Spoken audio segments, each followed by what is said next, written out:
All right, tonight's ballet is entitled The Joy of Healthy Pathology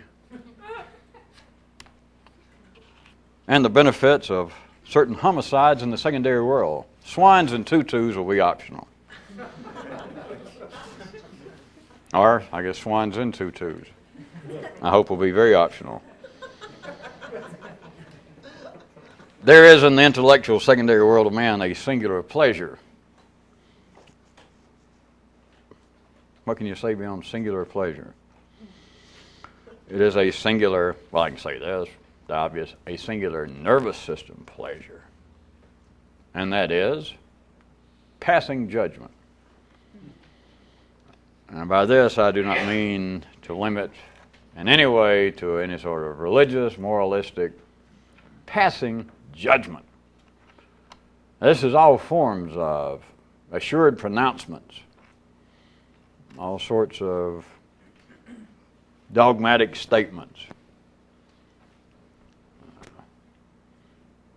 unambiguous thoughts. But it is, as we were talking about last time, it is going to come out at the ordinary level, not simply in one man's thoughts. It is then, has got to come out as though it were in the fingertips. That is, it's going to have some effect. If it's going to be viable enough to be noticed, it's going to have some effect on something outside of the thinker/speaker. It's going to move stuff around in some way out there. But it is a singular pleasure, although it's not necessarily noted as such in the ordinary world, but with the nervous systems of humans, to pass judgment.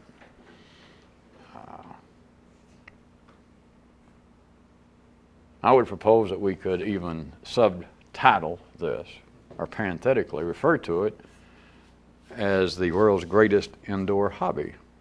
And then some of you might like to consider a little bit further with the brackets within the parentheses, indoor being equitable to in the skull. Into brackets, into parentheses, into that crap stuff. Comment. The passing of judgment.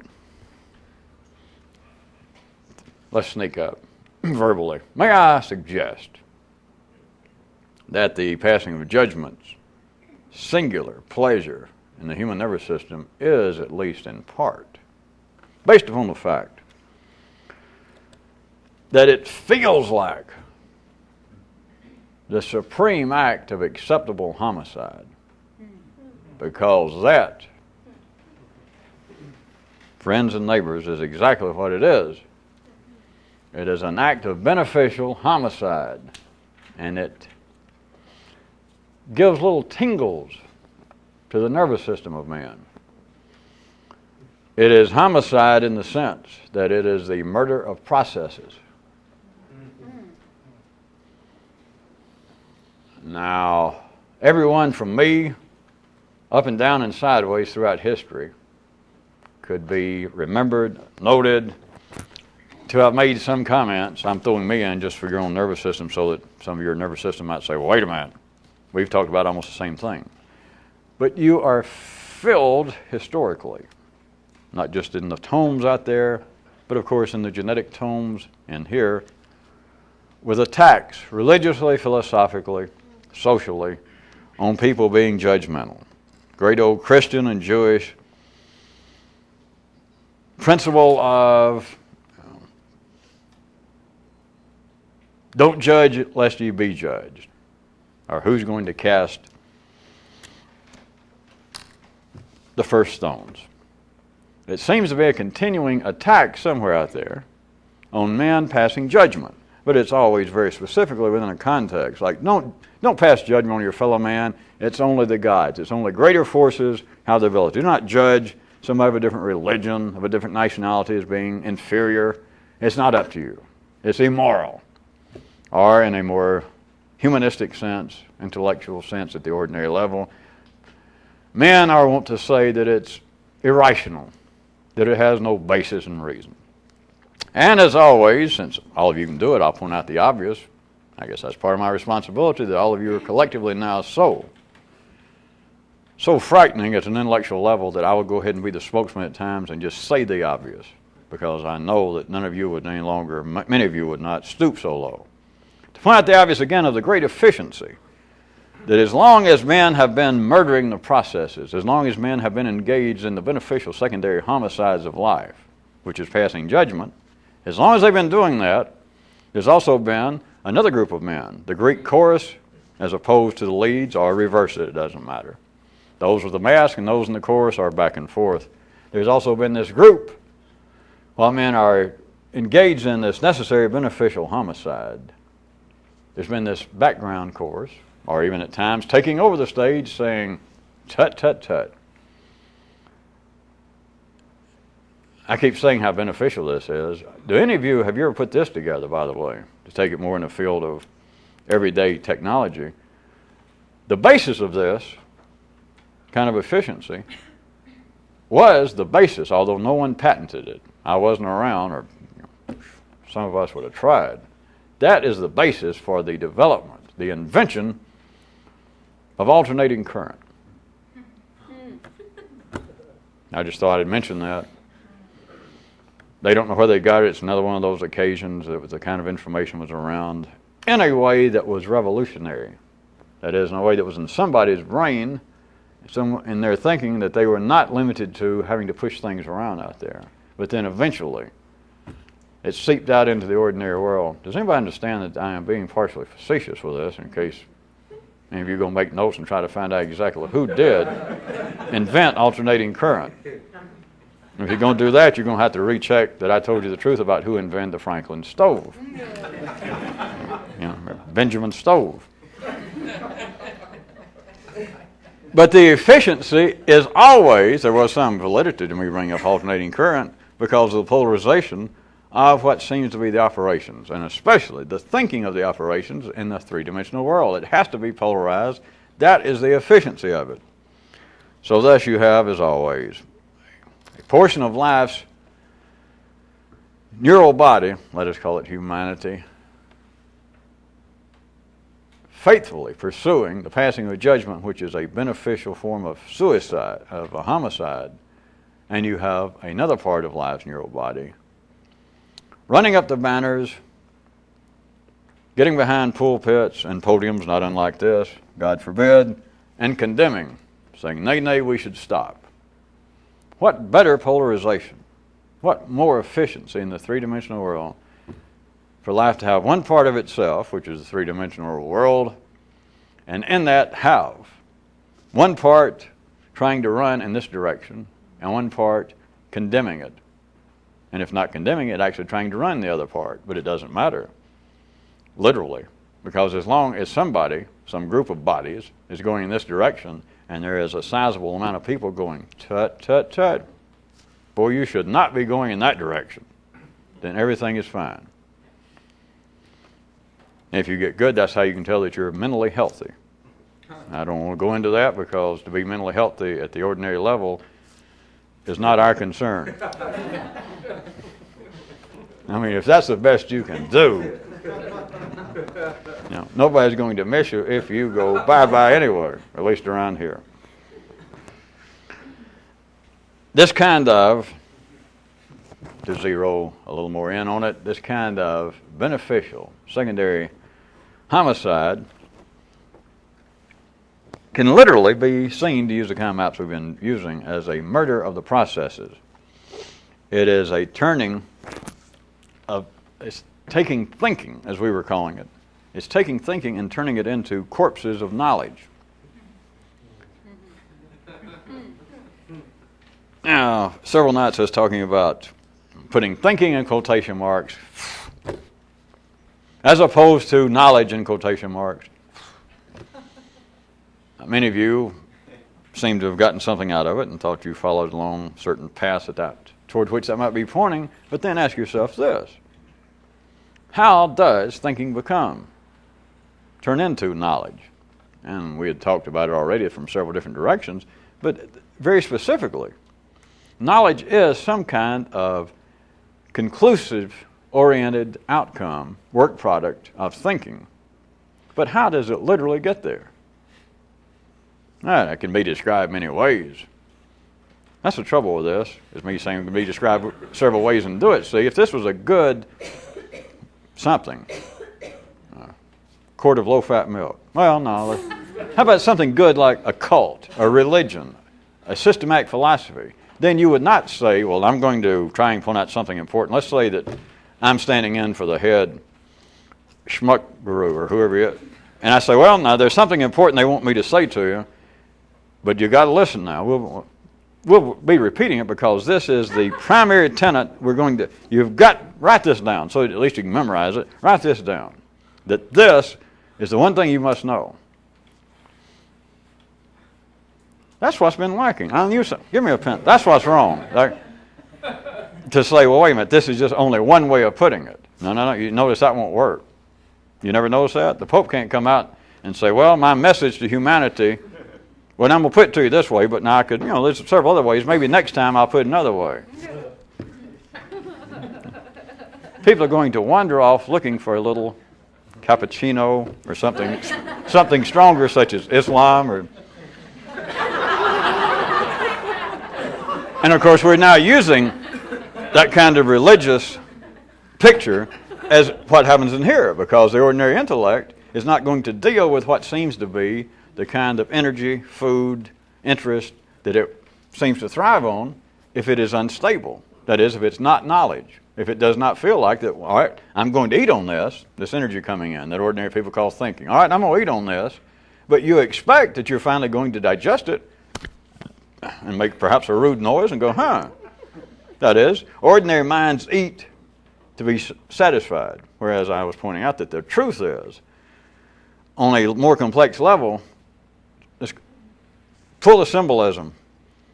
People do not eat at the primary level, and it flows over, but they do not eat to stop hunger. You eat so that you can get hungry and eat again. It's not to stop the process. It's only in the secondary world that there is this picture, that there is this conception of the use of energy, that what's going on, that is the processes of thinking, is supposed to get to a conclusion. So that if, are you following all this? Oh yes. That if we were talking about the primary and I said, hey, the purpose of eating is not to stop your appetite, ordinary people would go, how silly. But it's not silly. And they should be able to see it. It wouldn't have any great importance. But at the primary level, just take eating, not dining, just eating to stay alive. People do not literally eat to stop appetite, because you would eat and get full once and you'd never eat again and you'd die. You eat so that, of course, you get full, but it's not a period at the end of the sentence. It's not the end of a process. It is a comma.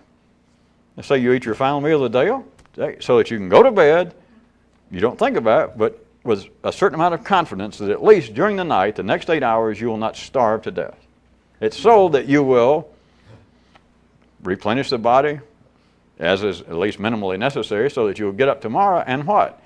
Be friggin' hungry again. That's the whole point. It's not to do away with appetite. It's to keep you going so that you'll get hungry again. The primary level, there is no, as I said, literally, I assume you can hear me, I could get an ordinary person's attention and say, well, yeah, so what? But at the secondary level, there is not even the possibility of doing that with people, because the mind, now let's take it to the secondary level, the brain, I should be more specific, shouldn't I? The organ of the brain, eating the energy that is neural energy instead of now food, and talking about the actual tangible eating of foodstuffs in the digestive system of man, in the nervous and the neural system of man, the brain takes in this energy. But it feels as though, along any particular line, that the reason I'm doing this is so that I will come to a conclusion. That is, so that, in this case, catch the metaphor, so that I will stop this particular appetite. If it's on a very small level, it's like, all right, I want to figure out, I have never rebuilt a carburetor, or I don't know how to wire up a juncture box in my home. And so you get a book and you want to learn how to do it. Now at that level, there seems to be no doubt, and of course there's no doubt at the ordinary level in general. This is not an attack on the ordinary world. But you would say, well, I would not even be thinking. I would not have gone and got this book out of the library, and I wouldn't sit here and read it unless I thought that I could come through my thinking. Now look at this, and maybe a little down here, but listen, I'm looking, And I'm going to think about it until I understand it. And go, now I can do it. Or now I understand it at least. The intellect, that is the secondary operations of man, would seem to be absolutely beyond even any sort of theoretical discussion vis-a-vis that men do not actually eat at the primary level to stop appetite once for all. They eat so that they'll get hungry again, that they'll survive long enough to be hungry again. But the intellect could not even conceive of this theoretically, because it would seem as though, well, all I'm going to do is stand around the rest of my life almost about to scratch what really itches.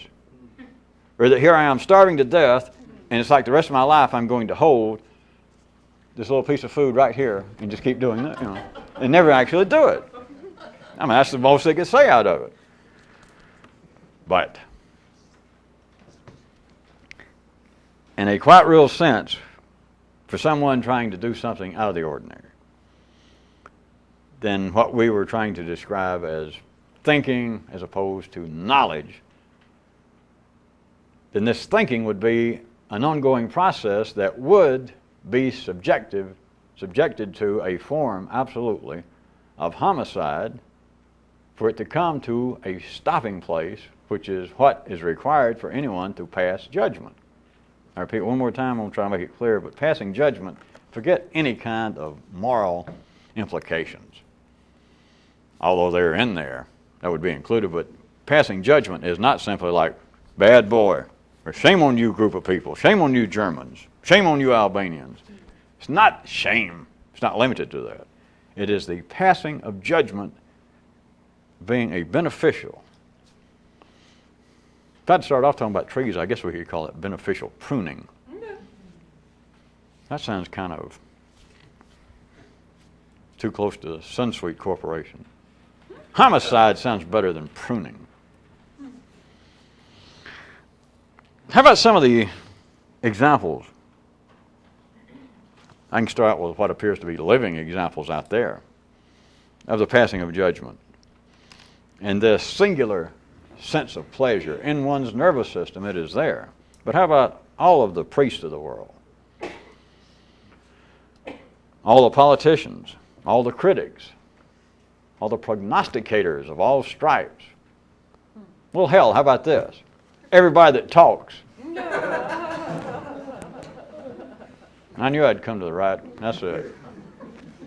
Not that the first ones weren't enough, but if we're going to deal in plain thought, we can just bypass priests and politicians and critics, although they're included, that the examples of the pleasure, the singular, tingling pleasure within one's nervous system of passing judgment is indicative, endogenous even, to everyone who speaks. But, I guess we'll back up for a second if you want. It should be worthwhile. Consider, and I say priest, it doesn't have to be in a particular religion, but just notice, and even take it outside the realm of religion, it would be that good. It could be people making philosophical arguments for some non-religious, some humanistic philosophy. And politicians. Let's go ahead and lump them. All of you surely have made some sort of note, if you haven't, even ordinary people in life have been driven to make some kind of note about those that seem to have a passion, whatever their field is, religion, politics, a certain kind of passion in what they talk about. Sometimes known as the enthusiasm, and from a more negative view from their critics, fanaticism, but the kind of look, the kind of demeanor, the enthusiasm, so that you won't get spat on or trampled nowadays, thanks to the great invention of the vacuum tube and the discovery of General Sarnoff. It was the discovery of the vacuum tube and the invention of General Sarnoff. But thanks to that, so you can stay home on television and simply turn on and see one of these good down-home preachers waving a Vade Mecum. In Alabama, that's known as a Bible. Waving it, pouring sweat, loosening their tie, and denouncing God knows what. But a continual passing of judgment. They might start off rather mild, but if If they're going to keep the coffers filled and they're going to keep you tuning in, within a reasonable length of time, the man is going to begin to what?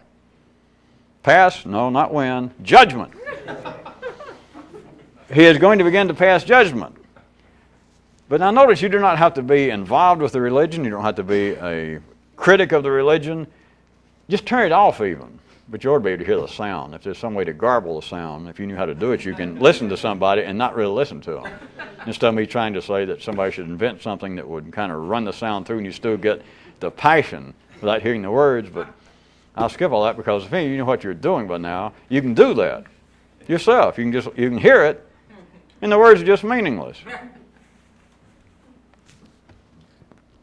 Of course, any of you that got any potential at all, we've been through this years ago, because you can do that to your own fucking brain. It goes on, the noise behind the door, the noise of the tiger. But you can turn it into as though they ran it through the chocolate watch band's playback system. In other words, run it through to where it sounded like some kind of psychedelic music and talk from the late 60s. Run it through some kind of electronic equipment to where you know somebody's singing. Maybe you even recognize the tune, but like a guitar through the kinds of effects they had. You can do that. But back to the subject. What is a prime description of the kind of enthusiasm? Now ignore that here this guy is preaching and he's saying, well, it says right here in the Bible or the Old Testament or the Quran that, boy, the gods are going to get you for this. Forget all that. It's entertainment like everything else. It is a dance. The prime description of the kind of interest, the attraction, it's electrical and, of course, chemical. The attraction, one prime description, is the passing of judgment.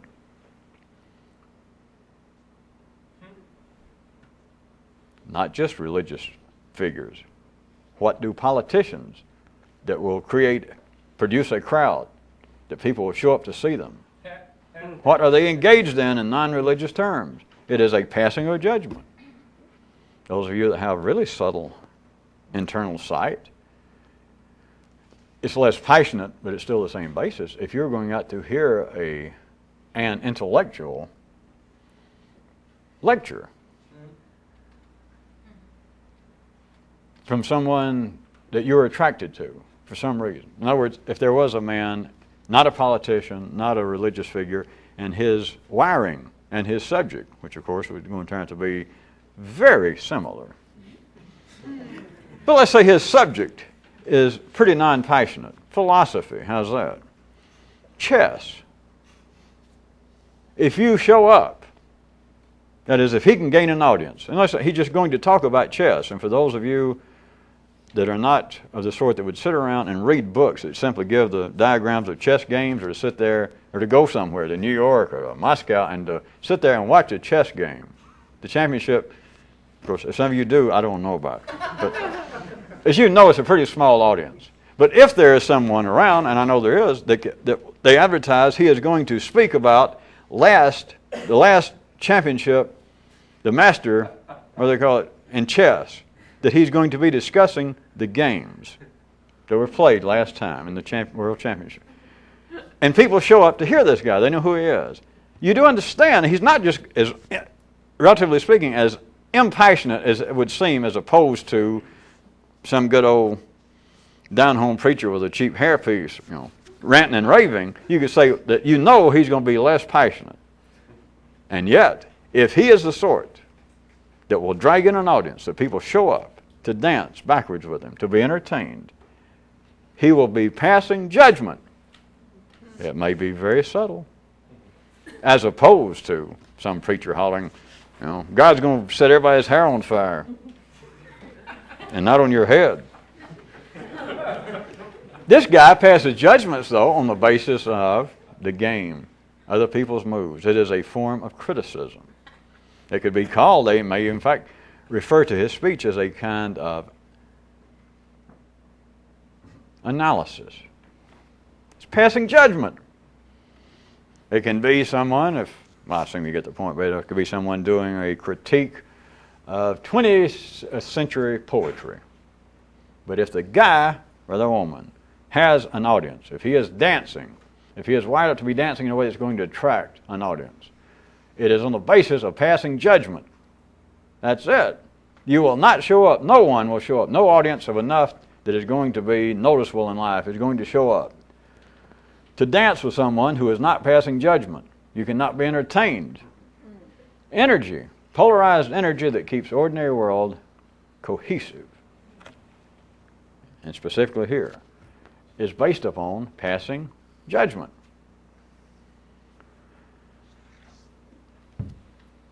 Now, besides talking about critics and prognosticators and priests, all you've got to do is look at your own nervous system at the ordinary level. All you've got to do is look and acknowledge the fact that there is a kind of singular, there is a kind of tingly, sometimes very warm, satisfying, energizing, sometimes referred to as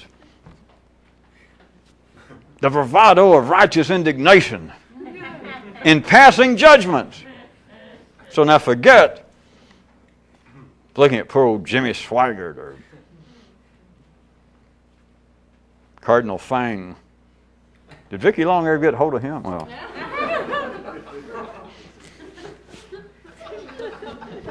for those of you out of town, the Catholic Church for years worrying about Protestantism was going to bring it down. We got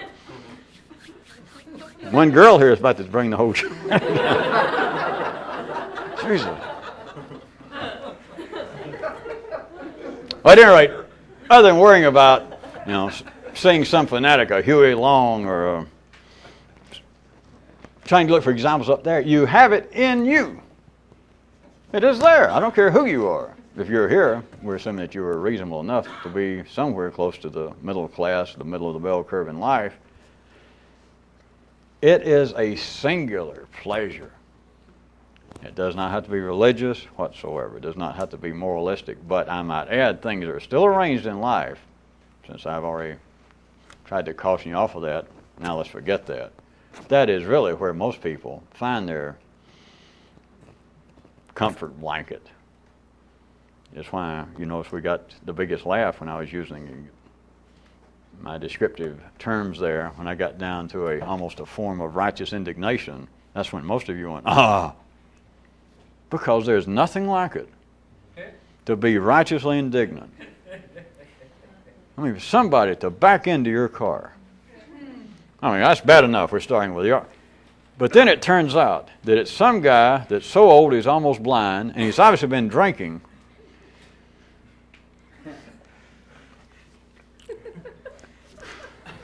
Or if that's too strong, nowadays you can sit home through the great benefits of over-the-air transmissions and look at TV and watch somebody say something stupid. But somebody that was enough to catch your attention, like a politician. To think, how dumb do you think I am just because it's election time for you to come? What kind of crap? Jesus! Is that not fun? I mean, that's better than a warm cup of Ovaltine just before you go to bed. If you're just like, and to hit the remote and just cut them off. God, Jesus!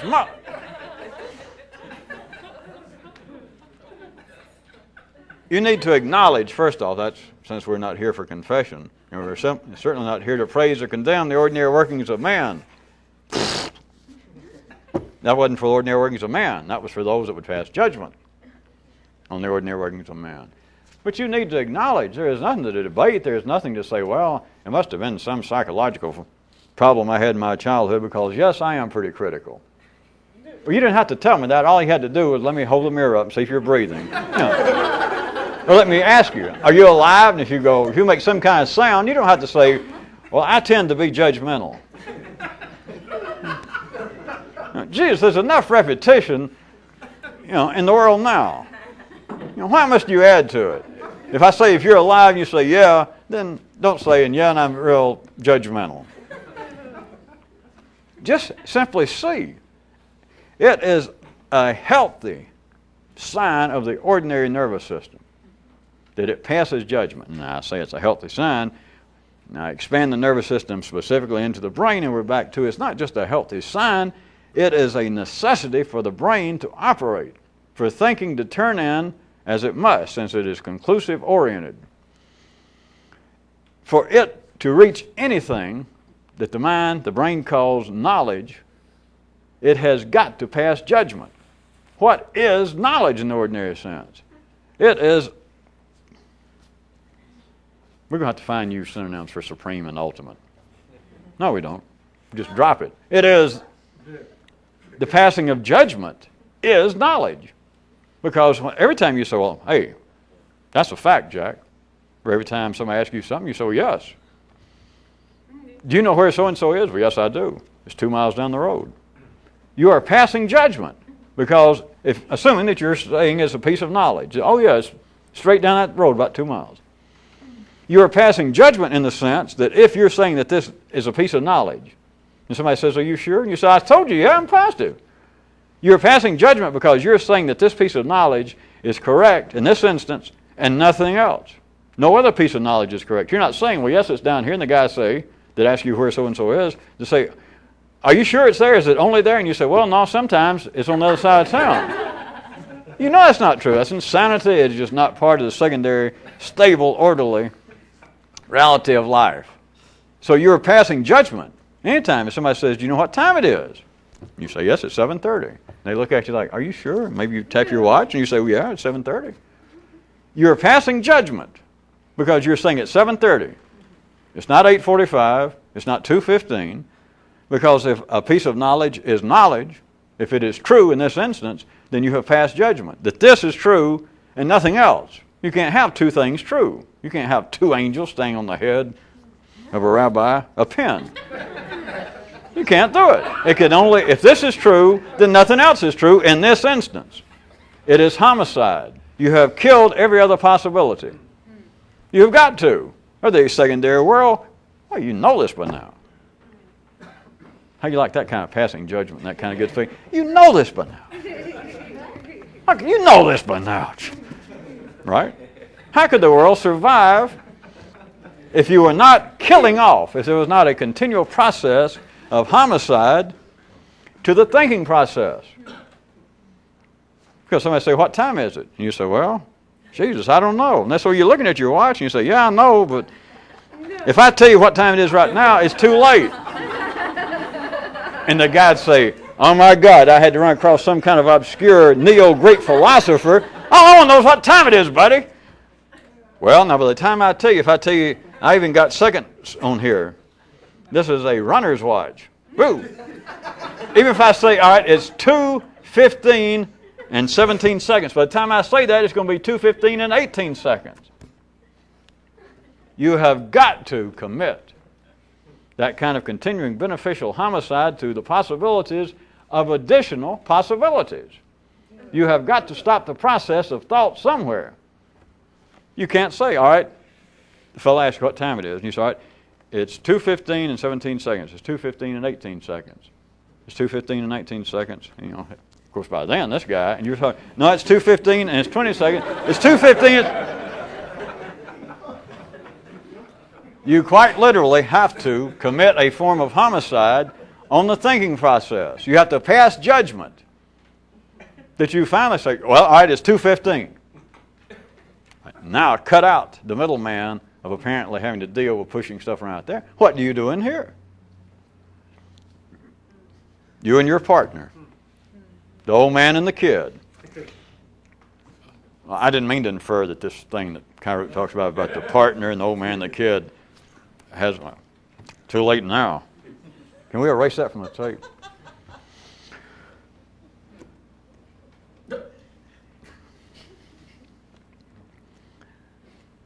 You are having to deny all possibilities at some point and say, all right, this is it.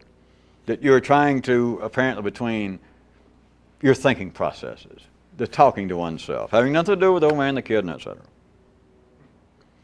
That you apparently, talking to oneself, ordinarily known, I think, amongst city folks as thinking, without the quotation marks, you're trying to come to a conclusion, decide what should be done or what you think about so-and-so. You have to finally destroy, prune, commit terminal mayhem on all possibilities but one. If you stand around and think at the icebox, well, let's see. God, I'm hungry. Should I have a piece of cheese or a pickle? Or should I eat that piece of sandwich? And then you start some kind of process. Don't have to get as much further, and then you start saying, well, every time I eat a pickle, I get sick. Well, you don't always get sick, but sometimes. What time? All right, every time I eat a pickle this late at night, I feel sick. Well, how about cheese, though? Sometimes dairy products. Yeah, I know that. You're correct. Well, the sandwich, what's in that sandwich? Well, I think it's just lettuce and tomato, so it's just vegetables. Yeah, but I read that sometimes there can be, after a long period of time, that vegetables can actually go bad, even in the icebox. Well, how about the pickle? You understand, you finally got to go in a sense, out of hell with it, and you grab something. You committed, let's say you grab the pickle, and do your worst, I got to have something to eat to go to bed, or my stomach's going all night, going to holler. Ugh. So you, in a sense, commit homicide on the possibility of the cheese and the leftover sandwich bit. This is not dissimilar. This is what seems to be the ordinary workings of the human brain. The thinking process, which is not actually a thinking process, it is a continual episodic cutting off of the process.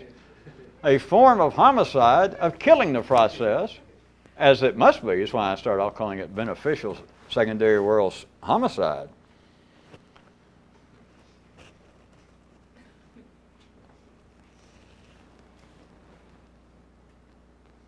Can you see any connection about something else that we were talking about the last time?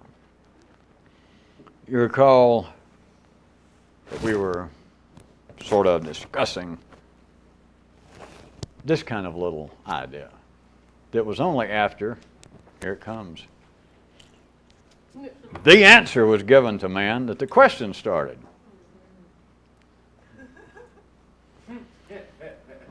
Could any of you see a connection? Let us go back to one of our favorite characters, Daffy Duck. No, Adam. Adam's who I meant. Using him archetypically, of course. Can you see a connection that here is Adam, and that what we're talking about tonight, about this kind of passionate passing of judgment, only started after Adam finally responded to a question. That's one thing I like about having read a few books, is I don't have to make up everything.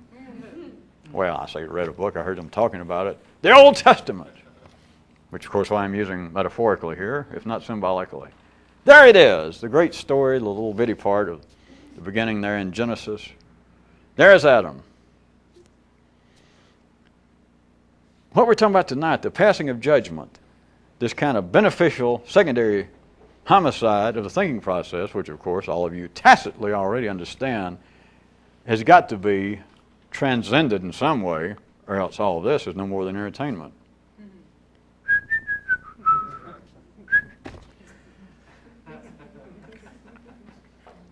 None of this had any pertinence that we're talking about tonight until Adam finally responded to a question. To use the story as I recall it, as it was told to me, the great gods, the more complex forces, ask, did you eat off that tree I told you not to? Let's say that was the question. Now, none of this had any pertinence. None of this was a three-dimensional reality. Of course, I hate to say this, but I'm inferring that that's not the first time that the question was asked. So, now pretend I didn't have to say that. You're supposed to figure that out, damn it. None of this, the problems didn't start until Adam finally responded. And it doesn't matter how the hell he responded, but the question is lingering there. Did you eat off that tree I told you not to? When he finally responded, such as, who, me? Or, it was an accident. Anything. Yes, no, which is not quite as funny. None of this would be a problem. We would not be discussing it now from a certain subversive view. had he not finally responded.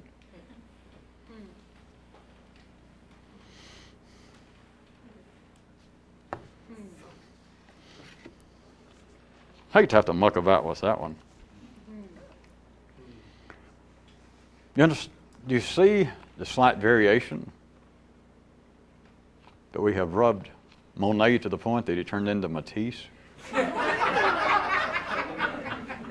Brett's probably said, hey, you're rubbing me the wrong way.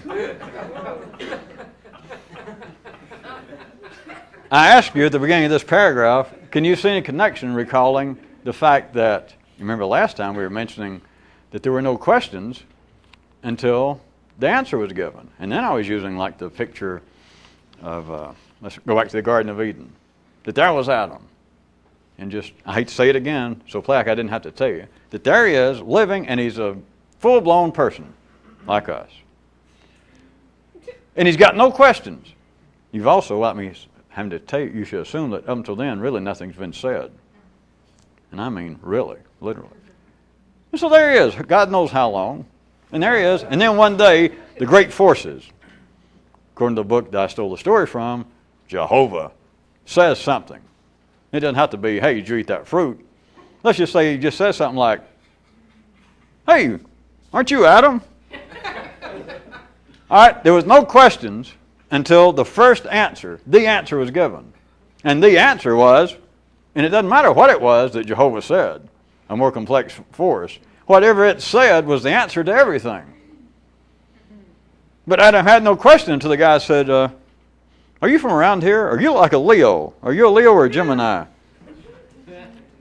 There had to be an answer. There had to be something said. But it was the original answer. It was only then the question started.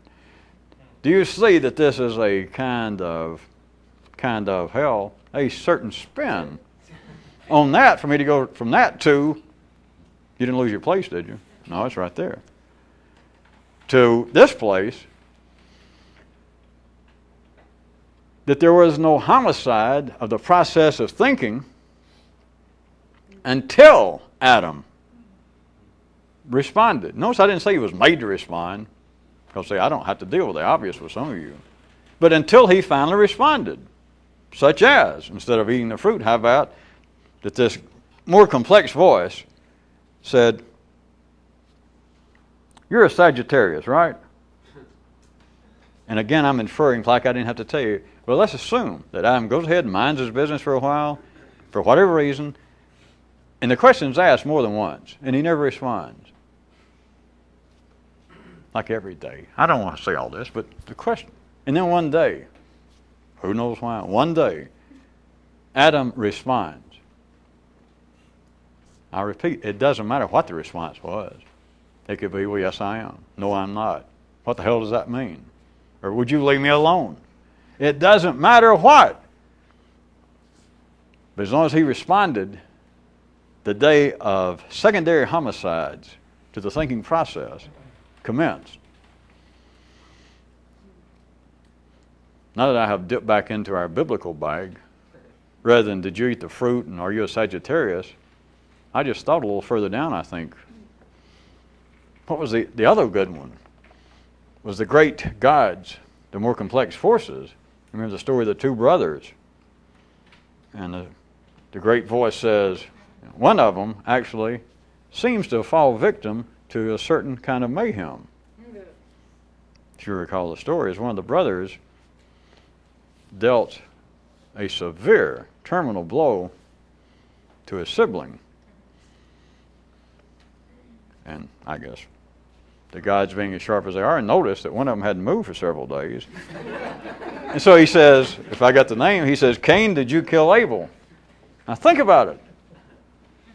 If I remember the story right, they can't explain it reasonably, but they were the only two people on earth. You remember? That Adam and Eve had disappeared or died, their parents, and all it was, suddenly the story picks up and it's Cain and Abel, and they get in an argument and Cain kills Abel. And then this more complex force comes along later and says, hey, Abel's dead. And he turns to Cain, did you kill Abel? There's two people on the planet. Who but a fool Who but the great progenitor of all fools, that is, human life, even to the gods, would answer such a dumb question? That there are two people. He knows it, and you two know it, and one of you is dead. And of course, you killed him. And suddenly, after a few days, maybe you think, well, I'm going to be able to pull this off. You know, nothing said, and then suddenly this voice says, Cain. And let's assume that you're smart enough that you don't try to pull some kind of, piece of stick like, you talking to, me? Or, which Cain? There's two people on the planet. And suddenly the voice says, Cain? Who killed Abel? Who would answer such a question? This is way beyond rhetorical, and I'm not going to stop. But think about it. If you're trying to see from a more subversive view, a more expansive view of the way life is, not why it is, but how it is, what would reasonably, in any sense, motivate, drive, make a man think that he should answer this? That he has to answer this? Why would anybody respond to, that is, answer, the obvious? Why would anybody, the absolutely self-evident, the inescapable? I mean, what's Cain going to say? No, I think he was mugged. No, it was a guy, it was kind of a swarthy-looking guy that had this long beard and a beret. It's inescapable. The question, why would anybody answer? Why would anybody answer the unnecessary? How about that? Now leave the wonderful world of Cain and Abel and Jehovah. Why would you respond? Why would you answer that which seems to spring from your own interest? Are you asking, why do you do so-and-so? Or did you do that? I thought you said you were going to stop doing so-and-so. And since you seem to have got a cheap, sarcastic laugh out of me pointing out there are two people on the planet, Cain and Abel. One of them does something to the other one. The other one's now out of the picture. And then a higher voice, a more complex flow of energy inquires, did you do so-and-so? Forget Cain and Abel. Consider the partnership. Consider the polarized basis of human knowledge. And you apparently talking to yourself. Are you, if you were still this crude, you engaged in thinking, contemplation. And you continually, you do not do it necessarily in words this exact, but you must hear what I'm talking about. You are making inquiries into yourself on the basis of, well, what do you think? Or did you do so-and-so? Or oftentimes it's on the basis of a kind of grievous, self-directed emotion about, it doesn't have to be murder, but you say, you had another drink tonight. When, of course, you said you weren't the night before. Why would you respond to that? What's the basis of it? Now, we're past the ordinary level.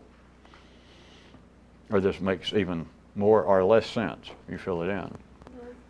Why would you respond to that? We hadn't gotten around to why would a God, why would a higher force, that is, why would you be so dumb as to ask the obvious? Notice I started out and I just picked on Cain. But unless he was playing a joke on you, why would Jehovah look down when he knows there's two people there? He put them there, and one of them's dead, and he asks the other one, who killed him? Then you're back to a question if you've got to be able to extract the passing of judgment, that is, any criticism. To understand it's not just dumb to entertain a question about, well, why would Cain even answer such a question? That's nothing. That's low-level dumbness. The real question would be, if you could do it without any sort of polarized, self-referring interest in the matter, then you'd have to say, what is it about humanity or what's going on here that humanity entertains, not just me, but humanity entertains the stories of gods. That is, more intelligent information would come down when it put two people there, and one of them's dead, and it asked the other one, did you do that? Don't worry about stupidity at this level. Jesus, Holy Mother. You mean that's what's more intelligent than me? And of course, that's not what I'm saying, but that's what it amounts to if you're going to use the kind of passing of judgment that is polarized in a 3D world. And ordinary people can't even do that, you understand. And everybody that does is out of the ordinary, they're out of the mainstream. There's somebody out rattling swords and throwing rotten grapefruit at church doors. It's just of no great consequence because it's not an attack on the gods. It's not an attack on higher religion, but notice, or higher intelligence, but notice the ordinary intelligence cannot perceive past the point of God. Aren't we dumb? Aren't we a whole bunch of peckerheads? Or aren't we just rotten to the moral core? Then you can't even get into it. Wait a minute. If that be true, then there's something rottener than we are. Or if we are all that dumb, wait a minute, there's something dumber than we are. And don't go looking under a couch. Not if you're going to be religious, not if you're going to take that kind of, or accept that kind of 3D view of the downflow, the trickle down of energy. It's not, boy, aren't we dumb? All right, granted, big deal. But wait a minute. You don't have to be in Denmark. Wait a minute, there's something dumber than we are. Yeah, what's that, Cain? Somebody came along and asked who it was that killed you. And Abel, even in that kind of position, would have to go, whew. We're talking about some bitching dumbness now. We're talking about serious dumbness. Who was it? And of course, nobody wants to say. Of course, ordinary people say, well, you mean you don't say God's dumb? No, it's that humans don't go, wait a minute, I'm dumber than I ever imagined. Because up until now, I believed. Well, if you can't follow that, we'll drop it.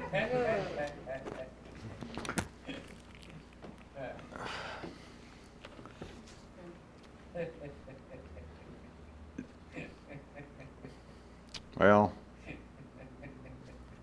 5 minutes. Well, let's say we could get through probably 2.5 times of singing Autumn Leaves.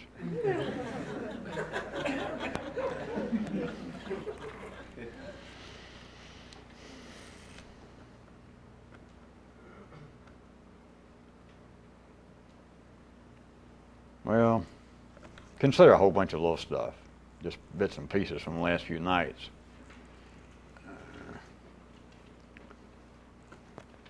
Real thinking is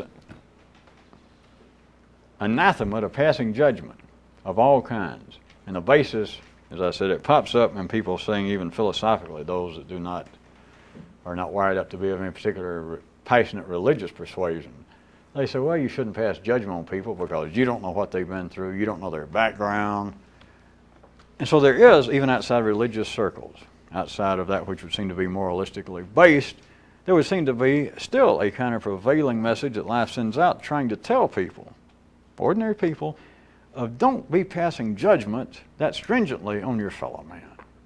It doesn't stop it, but it's part of the efficient process of telling them don't do it, and then everybody does it, including those who say don't do it.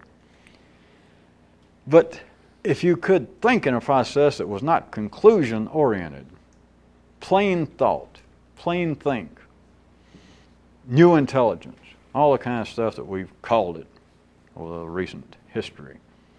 If you could do that, you would be directly interfering with the passing of judgment. You would be directly interfering, if it's on some wide scale, which it's not, you would be interfering with the continual episodic conclusions known as knowledge apparently growing and making the secondary world expand and progress along. You would be life at the secondary level, standing there, life through man, standing there at the icebox, thinking, what will I eat now so that I can get stronger, so I can grow more?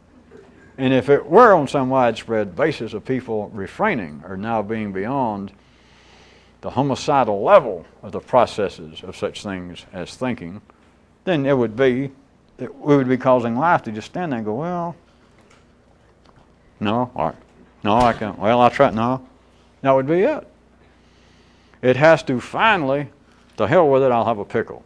That's knowledge.